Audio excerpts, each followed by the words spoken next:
This is Duke University. Scholars who have studied this issue have claimed that no economy has escaped the middle income trap and became a high income economy without also buying into liberal democratic principles. And the basic idea is that as you grow the economy, you're building up the middle income class, the bourgeoisie. The bourgeoisie, in order to be able to do this, expect to be empowered, to have transparent rules, to have democracy, to feel that things are fair. And the prediction that China will achieve, it could face the middle income trap or not escape the middle income trap comes from a report that was commissioned by the World Bank together with the China economic, with the government actually, and appeared in 2013. So in 2013 we have a prediction that China might not be able to escape the middle income trap.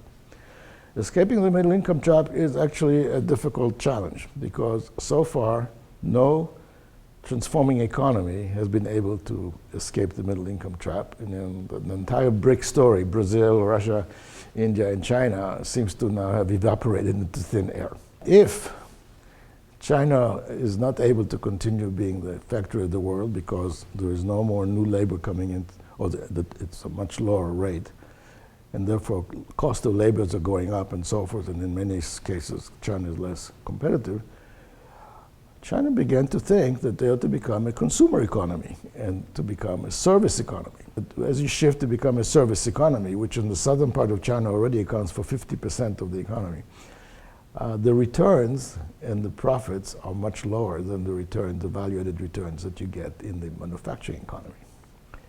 And so in the last 2 years, China has been emphasizing to become an innovation economy. And my talk is about whether China can become an innovation economy and what it would take to achieve an innovation economy. And the way I'm positioning it is that we can look at it from an optimistic scenario and compare it with a pessimistic scenario. The optimistic scenario is actually the official line of the Chinese government. The long and the short of it is that a lot of Chinese small investors lost a lot of money in the recent meltdown, which makes it more difficult to stimulate the consumer economy and to rebuild the service economy. So these are the things that have happened.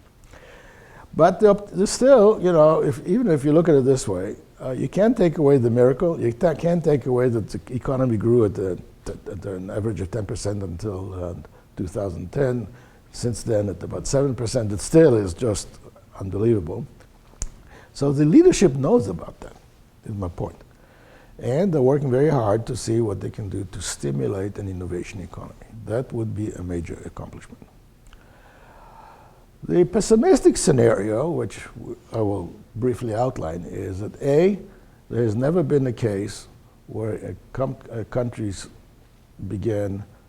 transformed itself from a low-income economy to a high-income economy and did not also adopt liberal economic principle. The most recent example is South Korea, 1970. It is an unbelievably poor agrarian economy. President Chung-hee Park, the general, the dictator, over a 20-year period takes South Korea from a poorest economy to an industrial economy. But in the process, we see that Korea adopted democratic principles and is in fact a very vibrant economy to this day, continues very strongly. Japan after World War II, something very similar. Then we have, of course, the tigers, Singapore, Taiwan, and Hong Kong. But when you talk to Chinese people, they say, well, you know, maybe Korea is a reasonable model. We should somehow learn something from that, but we cannot take there's nothing to be learned from Hong Kong or from Singapore or even from Japan, because these are cases that simply cannot be applied to our situation. And that's true. China we don't have examples like that. China is 1.3 billion people. Even the United States is small compared to that. And so it may well be that China will develop indigenous solutions to this, but the constraints, the challenges are very interesting.